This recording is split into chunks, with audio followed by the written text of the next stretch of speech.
Hello and welcome back, everybody, to episode 185 of the DanJohnUniversity.com podcast. I'm Dan John. Welcome back. Remember, if you have questions, email them to the podcast at DanJohnUniversity.com. And also, if you can do me a favor, why don't you subscribe to my channel? I get a lot of people watching the channel, but not a lot of people subscribe. And I guess it really helps me, I was told, that if people subscribe. You can also like and comment. I sure appreciate them all.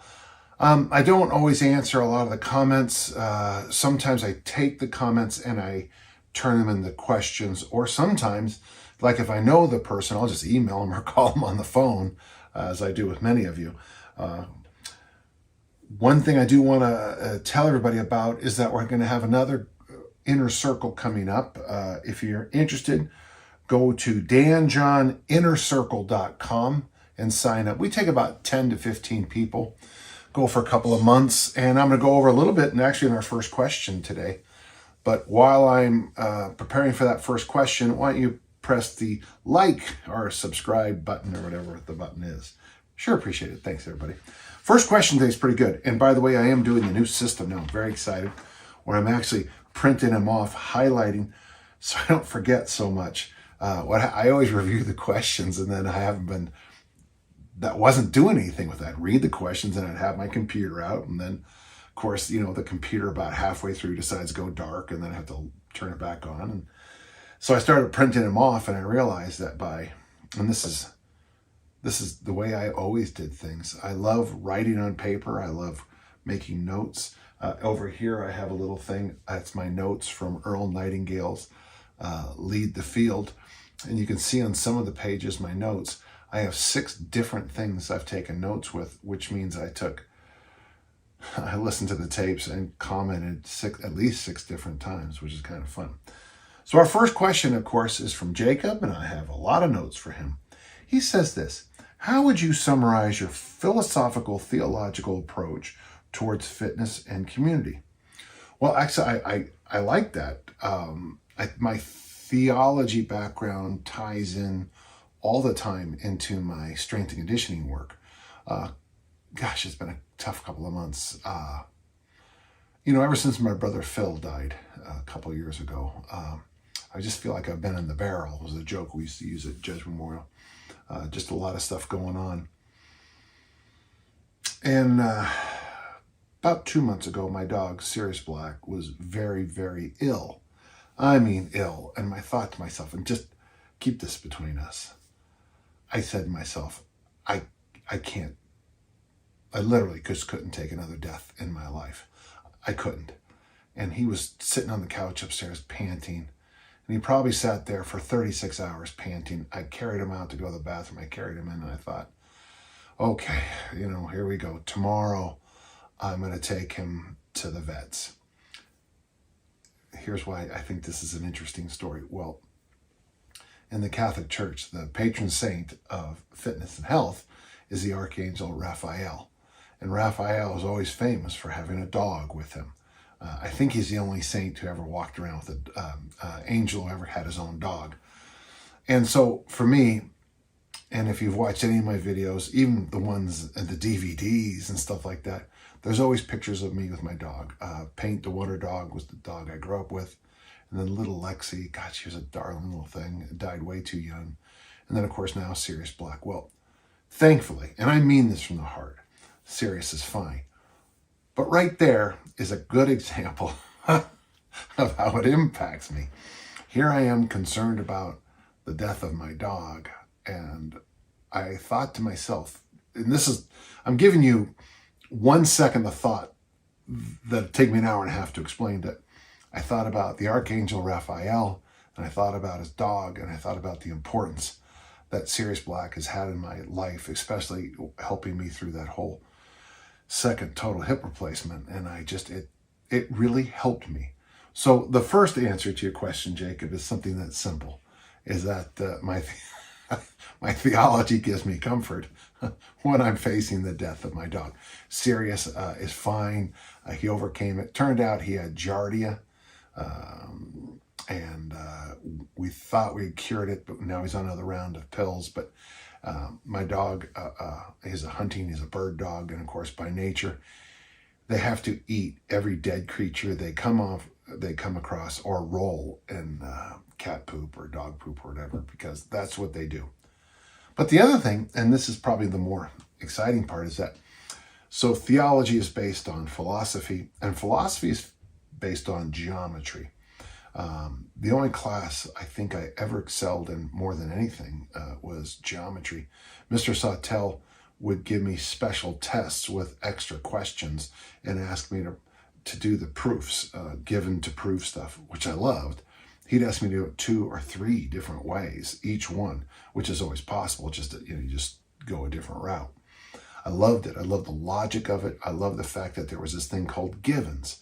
And if I say that line A, B, and line, C, D are parallel, that's a given, even if it doesn't look like they're parallels. And I like that. So whenever I work with athletes, there's always these givens.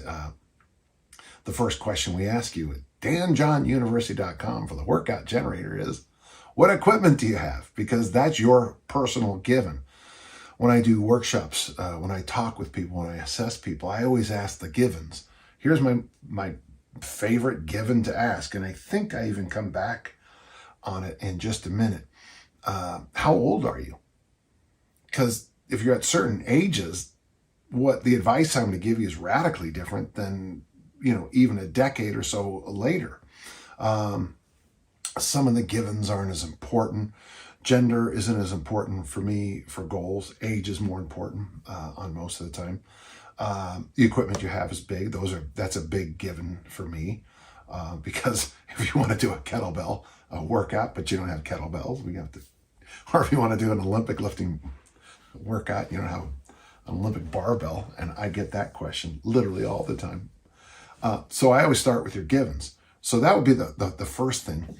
Those would be the first 2 things. So number 1, the comfort I get worrying about my dog dying, the comfort that the tradition gave me. The second is, I think my theology and philosophy background give me a toolkit that I'm not sure a lot of people have. You'll notice sometimes I'll be like, for example, there's a question coming up on drugs here today. I could care less if bodybuilders do drugs. I don't care. I don't care if these, fitness influencers do drugs. I don't care. You know my rule in this. I don't care what you do. I just don't want to hear about it later on. The most common thing I get, and it's funny because it ties in well here. This has actually happened to me, and I got an email just a few years ago. This person emailed me that they had defeated me in a contest, and they're later in their life now. Of course, or most of us are in our mid-60s, early 70s now, and the person now was facing death because of some issues from the drug use, in part. And the funny thing is, as always in these, that the person late in their life had found Jesus. Well, by gosh, I didn't know Jesus was lost. I'd have certainly gone out and looked for you, help you look. That was I didn't say this to the person, but one of the things I have concerns with is the way people use ethics in my field. So if there's a third point, so again, I don't care if people use drugs, just there's a price to pay, Rocky Balboa, you got to pay the piper. So that's an issue that comes up. I should be a lot kinder. And after listening to myself with that last few sentences, I need to work on that a little bit. But the first thing I do now with the inner circle, our first question comes, the big question for almost any goal or goal setting thing you want to do or anything about life is why, W-H-Y, why, So when someone says they want to get in shape, one of the follow-ups is why. And in the inner circle, one of the first questions we ask, it's even before why, is who set that standard for you? I'm sorry, what? You want to do this thing? Yeah. Well, why? Well, because then I want to look better, feel better, move better. Yeah, great. But who set this image that's in your mind? Where did you get this standard that you want to look this way or that way? Because honestly, if your standard comes from, I don't know, people on drugs, Instagram influencers and stuff, you have this really messed up image. This one young lady I talked to said she took 500 photos for every photo she would post. And I thought, well, first off, who's got the time for that? But between culling through 500 photos and then photoshopping and playing with the stuff, there's a picture of me online where honestly, in the picture I'm taking with the girl, there are so many alterations to the way I look. I actually look good. That's how many alterations she put in there. So first off, who sets your standards? I know it's a very simple thing. I make the joke sometimes. I think my brother Gary set my standards. Gary, I love you, and everybody knows I love you, Gary. Everybody knows I love you. But goddamn, gosh darn it, you were a tough older brother to have around. The next thing comes down to this that theology helps me a lot with, is I think 20 out of 20 people, it'll make sense why I use that number. I think everybody knows what you need to do. You need to sleep, you need to eat vegetables, you need to eat protein somehow, drink water, go for a walk, get some air. Everybody knows that. Save money, don't leave salmon in the hot sun over, for a whole day, whatever. We all know it. Only 1 out of 20 people I know actually do anything. That's why I think it's so easy to be successful. 19 out of 20 people will buy your products. Only 1 in 20 is going to compete with you for the product. So I've always thought that doing was actually kind of easy in life. But I think there's some truth to that about life too. If you talk to any pastor, priest, rabbi, shaman, anything, they would say that most of their flock knows what to do. About 1 in 20 do it. And so one of the ways I inform that in the inner circle and we work on this is we discuss these big, I call it the 5-2 assignment, and you can learn more about this at Dan John University. We have a goals course. If you're a member, it's free. But we have these 5 little things we do, and the first is called the 5-decade assignment. The first is called the 2-decade assignment, and you imagine what you're going to be like, how you'll be living 2 decades from now. Now, at my age, 2 decades from now is 85. I just got a nice email from a master sprinter. He was 85, who's improved because he started adding certain kinds of weightlifting that I recommend, and he's gotten faster. Who gets faster at 85? Well, I want to. That's what I want to do. I want to dance at Josephine's wedding. I want to hang out with my grandchildren. I want to look good and feel good. The next question is, what do you want to be like 2 years from now? Well, if you'd have told me 2 years ago, 2 years ago I was going through a rough time. If you'd have told me two years ago that today I'd be on episode 185 of the podcast and I'd still be doing okay. Lots of life changes, lots of house changes, new grandchildren, lots of change. That'd have been interesting. Physically, I'm about the exact same I was 2 years ago. I am lighter quite a bit. I know some days it doesn't show, but because I'm not the most photogenic person, but I've changed a lot. I'm healthier than I was 2 years ago by far, and that would be from my dental, my medical, and my eye doctor. I'm doing much better. Blood pressure is way down. My hematocrit is way down. My resting pulse before a colonoscopy was 59. I'm doing okay. And then the next 2 decades, 2 years. And then for the next one, it's either 2 weeks or 2 months. There's discussion. That's a discussion. It's a little bit more short term, and then of course the 2 big ones, today and tomorrow. And I do all my today and tomorrow. Here's my daily pirate map that I follow each day. Here's my journal with all my little various tabs to remind me of things. That allows me to build the bricks each day on today and tomorrow. So, a lot of talking on my part, Jacob. What did I say? Basically, I think that my theology informs me. During my dark times, it provides me with archetypes and images that bring me comfort and give me some clarity in a general sense about what's going on in the universe. Next, it allows me to have to understand the logic of weightlifting, because theology, philosophy, and geometry are so embedded in my brain that when I work in the weight room or on the track or on the football field, I have a foundation. What are my givens? What do I need to do? And I fall back on that. I try to not be judgy, but I certainly come off as it all the time because of my background in ethics and morality. It was called morality at one school and ethics at another. And I looked up both words and I don't necessarily see a huge difference. And then, of course, it gives me that vision of things, which I go in depth with in the inner circle and on that goal-setting course. But this idea that theology is always, in philosophy, I was always given this idea that, it's brick by brick by brick. It's the foundation first. There's two different stories about that in Matthew and Mark with just slightly different. But the idea of you build the house on good, solid foundations. You build your career on a good foundation, and then you build upon it. And I always think brick by brick, which is day by day in the kind of work I do. So yeah, Jacob, I think it has a great value, okay? Yeah, I think it's helped me a lot. That's a good question, Jacob. Thank you so much. A little different, and I appreciate that. Okay, we got a question from Jan, and it really oddly ties into Jacob's question, Jacob and Jan. Do you think the fitness industry is sick? I've always thought that. I've never not thought that. This is important, Jan. You have to understand it. That we had charlatans and lunatics and idiots when I first started in the field too. It's interesting.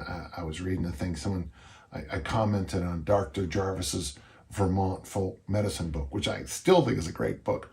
And someone made this little snippy comment about how it's all outdated. He recommended eating honey and drinking apple cider vinegar, the two things I see all the time in the magic area of cleanses and stuff. But at the same time, you're getting him doing it. There was that one guy, Bob something or other, might have been Cummings or something, who was caught up in a fake vitamin scam. Just look at magazines from the 50s and 60s and just look at the health benefits of smoking. Yes, smoking, delightfully gives you, all the tar and nicotine you need to stay focused at work. Nicotine is a strong drug.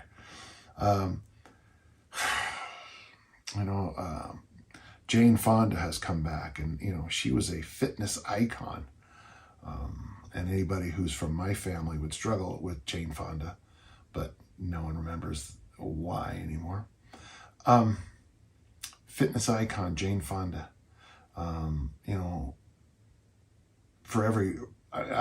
always liked Arnold's work a lot, but and I have a whole collection of bodybuilder books right here, and this one here guy, I almost threw his book into the wall when I read it. He's this really holy roller guy who never touched anabolics. It's like, oh, come on, you can see it night and day. A bunch of the rest of them died young, and but they're telling you in all the books, not one of them ever did an anabolic steroid. And I got the West Side book somewhere over here, and the one thing I always respected in my conversations with anybody who involved in, especially in the powerlifting community, is the absolute honesty and candor about, I do this, and this. Okay, and I respect that. So before you say this fitness industry is sick, remember, in a way, it's always been sick. There were, and I don't know if any of this really worked, but there were pills you used to be able to take that had tapeworms in them. And if that's an urban myth, let me know, because I've always thought it was true. I mean, people are surrounded by photos on social media of fitness models, influencers, and miracle actors in good shape who claim to be natural. In addition, we have Liver King. Oh, you don't believe the Liver King was clean? Oh, yeah. And influenced bodybuilders selling their worthless products. Worthless is good. Promising impressive results and hiding behind the catches and something else. How should young people orient themselves and look for patterns when they lie? How are athletes supposed to find the motivation to play sports without PEDs when it's clear to them that without these substances, they would not reach the highest level in most sports? I read the other day that the East Germans felt that PEDs added 10 to 12 meters to the discus throw. So I threw 58 meters clean. I did. Add 12 meters of that, that puts me at 70, and that puts me to immortality versus this real nice guy who talks on podcasts. If I'm going to be biased, I would say that even during the times of, and he mentions an American strongman and Yuri Vasilov, a Soviet, some PED substances were already being used. Yes, they were, but not in such large quantities. Isn't that pulling us into a downward spiral? Maybe this could be part of the solution to find our way in healthy motivation. It was my small victory to defeat a non-natty opponent. Well, obviously, if I rant and I name names, then this video will blow up, and I'll be all over the internet, and then more people will buy my product and I'll become famous. Because that seems to be the way things have been going on lately. I don't know if you've noticed in the last few months that certain people have called me out. I use a worthless tool called a kettlebell. I also use barbells. I also use suspension trainers. I also use hip thrust machines. I also use squat racks, pull-up bars, dumbbells, former implements, Highland Game equipment, track and field equipment. But yes, I am a kettlebell guy only. It's tough, man. Jan, it's a tough question. I have noticed, and one of the things that bothers me, in fact, I actually, there's I'm with the RKC, the Dragon Door, but Strong First has a good forum. The guy who runs Strong First forums, his name is Steve Freitas, and I met him at the CKFMS, Corrective Kettlebells Functional Movement Screen. He was in my cohort, and he runs their site, and he does a good job. And the other day, somebody was talking about this former kettlebell guy who just now destroys kettlebells, and I'm like, okay, I don't like that. I don't like the idea that we see a lot of, is that nowadays this popular thing is to bite the hand that fed you. I try not to, and I know I've said some mean things here and again. I get angry, and I've been inappropriate. The nice thing, back in the day, you could say anything you wanted and just apologize to the three people in the room. Nowadays, you have to apologize to all 8 billion people on the planet when you say something stupid. And I say stupid things all the time. I found out recently that one of the women, actually there's two now, I just found out, but that talk about, here's my Brussels sprouts and my chicken thigh, and they're on these drugs that just make females just roast fat, and they're doing all these they're showing their abs, and there's this new thing where they pull the shirt up like this and then lean back and hit the ab shot. Everybody's doing that's like this year's new ab shot. I'm not going to do it. You're welcome. It's tough. It's tough. It's very tough. It gets old because I've been lifting weights since 1965. PEDs were already a factor. I remember my brother telling me about these guys from South City High who went off to play for this local university, and what they were given for their summer training is two Dianabol tablets a day. That was the norm back in the 60s. I remember, I was told by a very famous coach, we would just send guys down to the doctor and they would be on Dianabol. It was legal. They were, being supported by a doctor. And of course, you look at the marks that come out of the time, the distances, the lifts at the time, and it's like, oh yeah. I can almost circle the day someone started on drugs. Some very famous throwers, you look at their, careers, boom, boom, boom. It's like, well, how did that happen? And please don't tell me you started eating a canister of protein powder, as one person famously said to me. Oh, I started eating protein powder. Oh, yeah, okay. It's tough. The Liver King I mean, I already made my comment on that on his Instagram post. And I told him if he's serious about wanting to stop, I mean, I'd be happy to help him any way I can. But I got to tell you, man, if you think booze is addictive, I mean, from what I've seen with my friends, there's nothing more addictive than those drugs. You know, like the one guy said, you know, I always feel good until I don't. And then what do you feel like? Oh, I get suicidal. Then I just, oh, okay. Well, listen, I'm with you, Jan. I think about one of the few ways I think we can get things better is if we can stop listening to that people in the age group of about 19 to 35. You know, 19 to 35, you can get away with those. The workout that shall not be named workouts, you know, post your number and all that crap. And, you know, basically high intensity training 5 days a week. You know, in my experience, you know, when I tried the Nautilus experiment for those 2 years of my life, waste of time. When I did the 2 years of the workout that shall not be named, total waste of time. Those are programs that probably work real well, you know, if you're in that 17, 18, 19 to 35 age range, 34 probably.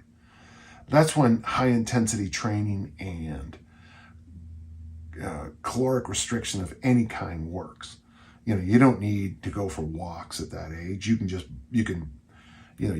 go in there and burn. And you'll notice that most of the fitness influencers you listen to are probably in that age group.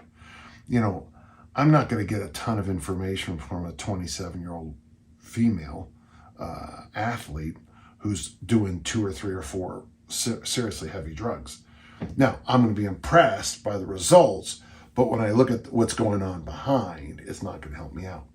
However, when I read what a 45-year-old bodybuilder is doing, when there's some women Olympic lifters, you know, I'll look at what they do and I'll be like, oh, yeah, that's a good idea. You know, the balance of how they do things is genius. But of course, then you turn out, oh, they're 61 years old or whatever it is, you know. So for me, I think this would be a good piece of advice that I'm trying to help is look for people older than, let's just make I was going to say 35. Let's stick with 35. 35 to 40, if you go to masters competitions, that's where you'll see the huge change. You know, you'll see this massive change in how people look and move from about 35 to about 40. It's fascinating, actually. It's when life catches up. And it's not bad, nothing bad. That's very often, you know, yeah, I had, you know, early 40s is when I had girls in middle school. Late 40s, girls in high school. And, well, for me, I was 50, but that's when life gets, that's, you know, the big time in your career. That's when you tend to be you start to really grow in your own communities. Yeah, so listen, so a quick piece of advice is, you know, listen to people who've been around for a while. Listen to people that you can trust. And it's funny because I won't even comment on, I'll get people asking me about people I don't trust. I won't even say their name on the thing. Many of them died young, and they're still considered the greatest names in our sport. Well, they were great because they were doing all kinds of drugs, and there you go. Well, listen, I've ranted enough. I hope that was helpful. I don't think I said anything congruent or important because this is a tough issue for me. I feel like I'm bashing people who are, you know, who love their bodies, love themselves, and maybe help some people. But overall, I think overall they do more damage than good. That's tough. That's not usually the way I like to end a question, Jan. But thank you so much.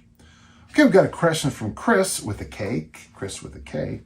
I wanted to get your thoughts on the use of a weightlifting belt for the heavy or working sets of barbell front squats. I understand the use of the belt for heavy barbell back squats, but since so much of the challenge benefit of barbell front squats comes from bracing the abdominal and trunk muscles to keep your upper body more vertical, would using a belt diminish this challenge benefit? I have experimented with my belt during my working sets. It really seems to make it easier to do my front squats. So I have to wonder, am I cheating myself? Well, you know, I call that strength anaconda strength, okay? That squeeze out strength when you throw the discus, you know. the stronger you are here. And the best exercise, I think, is suitcase carries, to be honest with you. Obviously, slosh pipe walks would be pretty good too. But when you hit the discus here, you don't want to go pa. You want to stay tall and hard on it. When you hit someone in an American football game or a rugby game, you want to turn your body into a torpedo, and you're going to hold yourself together with that anaconda strength. The easiest way I teach anaconda strength is I just have people arm's length take a rope or a stretchy and just pull it straight down. That tends to teach most people how to do it. When I first started Olympic lifting, like you, I did a lot of front squats with the belt on. And then one day I realized, just like you, that am I giving something up? And I came to an interesting decision. Now this might be 30 or this might be 35, 40 years as a tradition. The only time I use my Olympic lifting, my weightlifting belt, is at contests, weightlifting contests, when I'm doing the clean and jerk. Because I want that extra, nuggets, ounces, pounds, tiny bit of kilos benefit I get from having the belt when I come out of the clean. It's interesting because once I stand up, I notice that the belt has no value anymore, because once I stand up, the belt goes and slides down, because for me to tighten it up, it's tight. And then once I stand up, it just goes and slides down a little bit. Maybe I need a different belt. So I think I like what you're saying. I'm certainly hearing what you're saying on weightlifting belts. I'll watch these bodybuilders on those Netflix specials, and they'll put their belts on to do leg presses. And I'm like, what in God's green earth do you need, A, to do leg presses, and B, to use a belt while doing them? And I get it. You don't want to blow your body apart, but intelligent load selection might be just as important there. So I understand what you're saying. If you can get away with training without a belt in the conversation you and I are having, I think it makes sense. I'd like to see you try to build up that anaconda, that core strength, by doing the beltless front squats. If, however, the difference is a lot of weight, and that's going to depend on what you think, then yeah, slip that belt on to make those quads work harder. But just keep in the back of the mind all the time that you're going to teach yourself to brace without the belt. When I was young, people still snatched with belts on sometimes. And I remember Dick telling me, yeah, you can do that, but you just got to slide the buckle to the back so it doesn't catch. And I remember thinking that was the first time I ever thought about what a belt actually did. And I'm glad we had the conversation, because that conversation led me long-term to understand the importance of this anaconda strength, which I think is one of the least appreciated kinds of strength that we train in the weight room. You know it when you see it, you know it when you feel it, but you still have to do it. That's a good question. It's a good question. And for those of you just listening in, see what you use your belt for. Is it to look like a weightlifter, to feel like you're ready to go, or to use it to support yourself?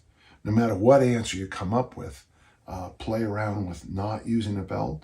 And if you don't use a belt, actually try one on sometime to get a sense of this conversation of what we're trying to do with the ab wall, the core wall, as we do lifts.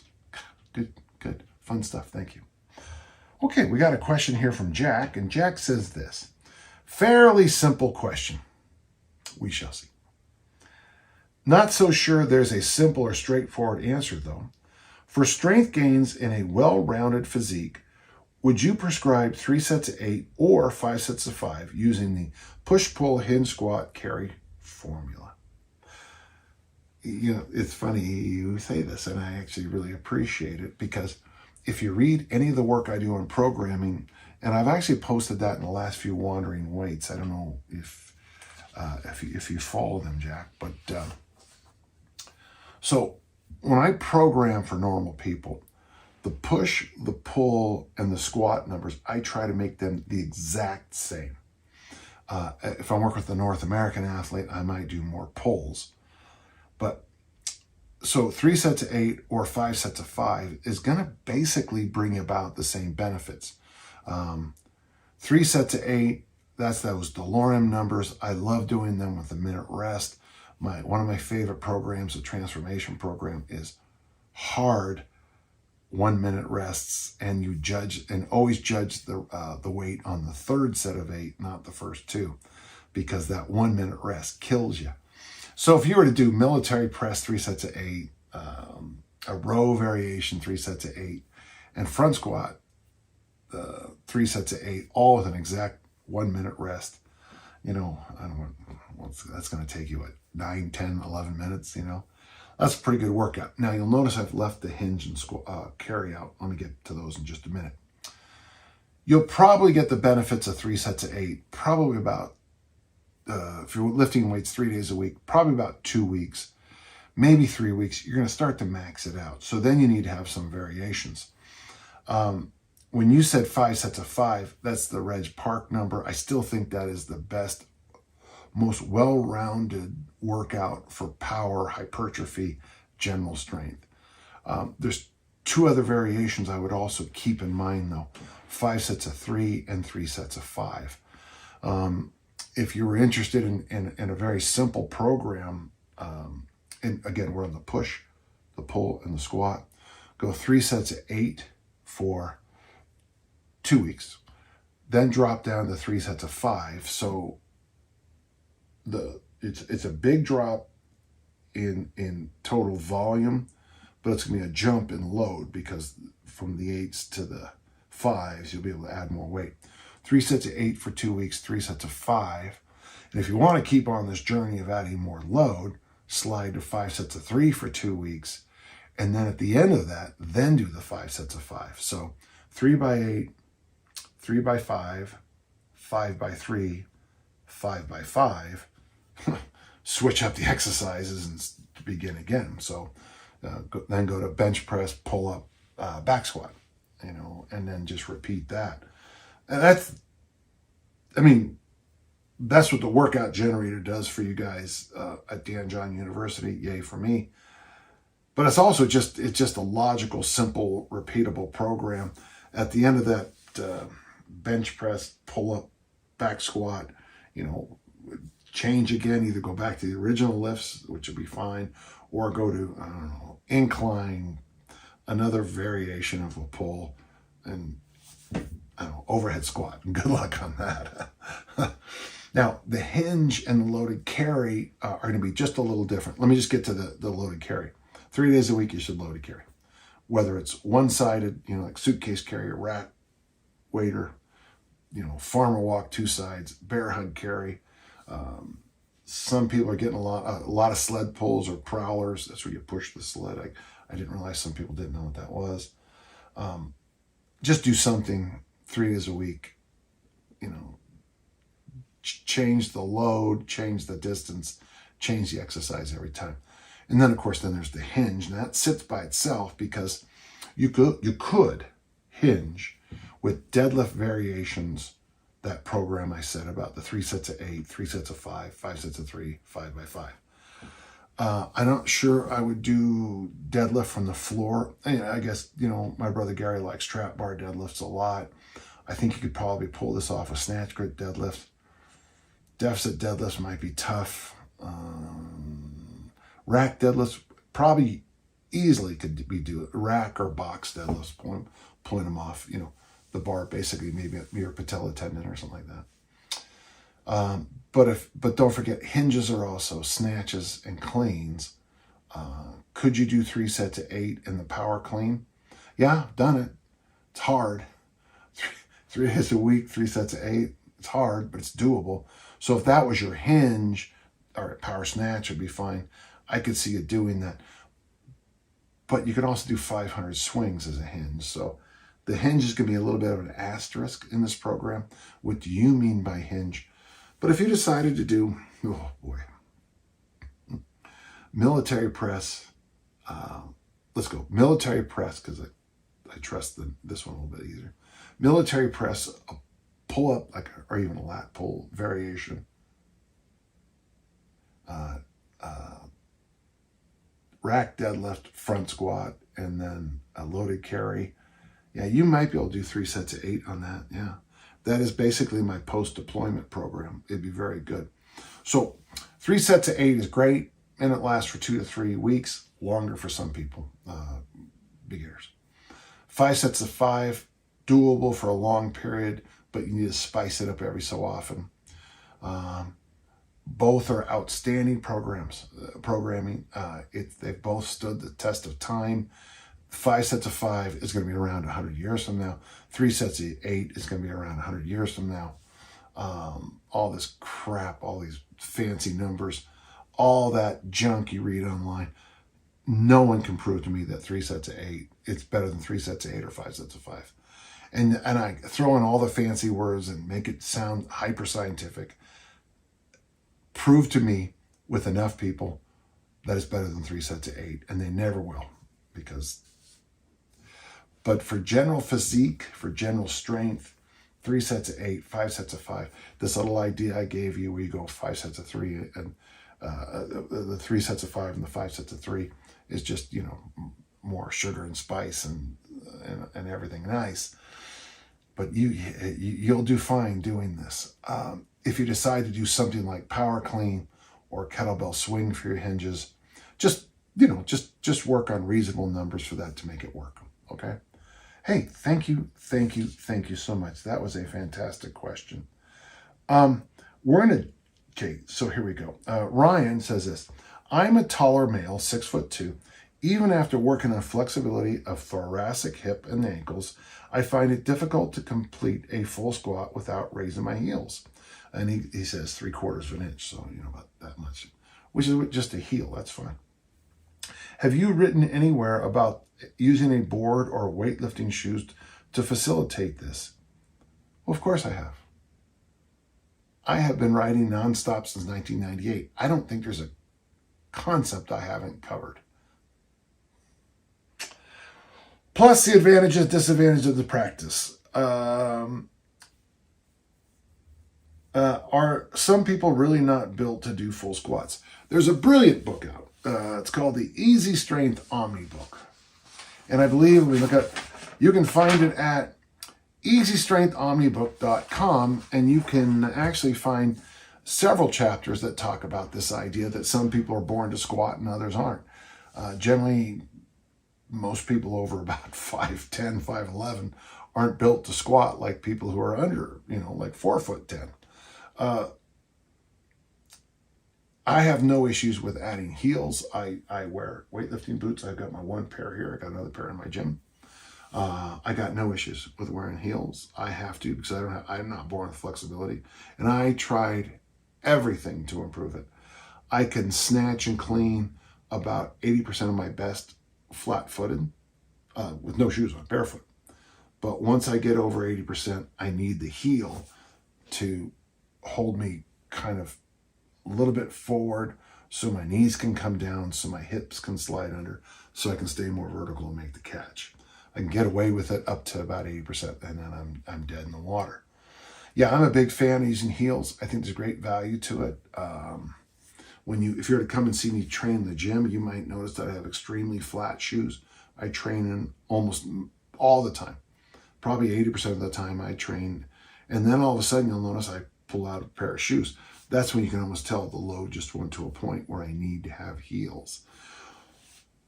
Ryan, I break humans down into these funny little quadrants, push, pull, hinge, squat. And, like in my case, I'm a push hinger. I can't squat super heavy, especially front squat or overhead, without heels. And it seems like you're in the same world I am, okay? And there's nothing wrong with that. There's nothing wrong with that at all. Using heels or little weights to stand on, people have been doing that a long time. In a lot of my older books, the squat technique, I loved this book as a kid. Yeah. The squat techniques in these books are always up on the toes. It's interesting, if you just follow these old programs, you'd do just fine. Yes, and they'd always squat up on their toes. I've got programs in there from the late 1960s where the decathlon gold medalist, Bill Toomey, recommends getting up on your toes for squatting for 12 to 20 reps. So there's nothing new under the sun about anything I'm telling you. I think it's fine. I know I'm rambling. It's interesting. We've had 2 questions about front squats today. One about wearing belts, and I think that's optional. And heels, I think it's optional also. But listen, if they help you, these are fine. They're very small, and especially if you're just doing it for fun, I think it's a great idea. Well, today's last question comes from Justin, and I don't know if I want to answer it, but then I actually thought about this a while, Justin. So yeah, it's as I look around my room, it'll make sense in a minute why I stopped and paused. Justin, I have enjoyed your stories of success and failure and the training wisdom that comes from them. However, I do not recall hearing what athletic goal you wanted the most but failed to achieve. Looking back, how would you accomplish the goal? Would it have been worth it? Well, in the 9th grade, I told my sister Corrine that I wanted to throw the discus for Ralph Maughan at Utah State University. And that became my shining light, my North Star that guided me through my life. I wanted to, and as I look over that wall with all that Utah State stuff on it, I'm like, yeah, that's pretty cool. I did that. My dreams about making the Olympics were constantly getting dashed by going to weightlifting meets with Mario Martinez and Ken Clark kicking my butt. I have more bronze medals in weightlifting than most people I know. But in my defense, man, Ken Clark, I think, had like 9 national championships. And of course, Mario, got a silver medal at the Olympics. And I would take 3rd. I was the 3rd best.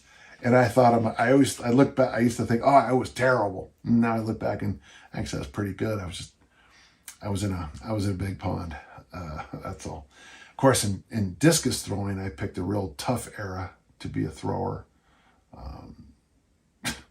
Everybody who competed, there was a time where, in my competition life where Mac Wilkins, John Powell, Al Order, and then about 80 or 90 other names I could name. I mean, these guys all did video too. These were some of the best throwers in the history of America. They all threw at the same time. I remember going to a meet one time and taking 16th place with a throw that would win probably every conference in America now in track and field. Now, you could say, someone said, oh, that's because there's a lot of drugs back then. And then they disappeared. No, it was just a time where the discus was, a lot of people who loved the discus were involved. And weirdly, I think we all hurt the next generation because we never left. My hero, Glenn Passy, I remember talking to him in 1988, and he said, oh yeah, I compete in meets all the time. And I'm like, he was like, well, like in his mid 40s, which is funny because I competed, my best year as a discus thrower was when I was age 47. You would think that those would be my things, but it's not. And I thought about this. I won lots and lots of conference championships, lots of league championships, lots of big Highland Games and track meets and everything. Here we go. I wanted to score a touchdown for South San Francisco Unified School District High School, South City High. That was my goal. And after I scored, I wanted to hear bum bum bum bum bum bum ba-da, ba-da, ba-da. South City had the greatest fight song in the world. And I'm right, you're wrong. Our fight song was awesome. So we scrimmaged Balboa, and Frank threw me a quick pass over the middle, and I scored a touchdown. But since it was a scrimmage against Balboa High, it didn't count. I came in came in hard on the Oceania quarterback, and he had his arm raised, and I blindsided him. What I should have done is pulled the ball off of his arm and scored. Against Half Moon Bay, we blocked a punt, and I was going for the ball in the end zone, and Rich Karras ran into me, and the ball squirted into the end zone, so I didn't score there. There was a fumble from San Mateo, bounced in my arms, and I was basically halfway to the end zone when the official blew the whistle and said that he was down. The movie's real clear. He wasn't even close to being down. There was just all these chances for me to score, and it never happened. And, like I had a buddy, Tassa Sofia Tafiono. I think he scored on defense for 3 straight plays, 3 straight games. It was just freakish how this all happened. How he was doing the same things I was doing, but he was getting touchdowns and I was getting them called back or, bumping into somebody. But yeah, scoring a touchdown for my high school. I know it's goofy. This is going to sound strange, but I really thought about it a lot too. One of the nice things about having lofty goals, like I always did in my life, big goals. I want to go to this place. I want to travel here. I want to do this. Is that when you have big goals, sometimes you look at other goals that are also big and you go, yeah, but that's true. I didn't get that, but I got all this instead and it was just fine. But it is weird because I think when I talk about not scoring for South City High, I think that's little Danny John talking. And actually that's okay too. My high school football career ended in kind of a weird disappointment.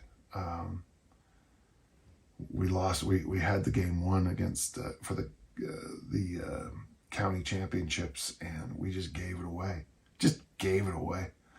And it's funny. I have the video, and the coach takes blame for this kind of bad decision he made late in the game, which is fine.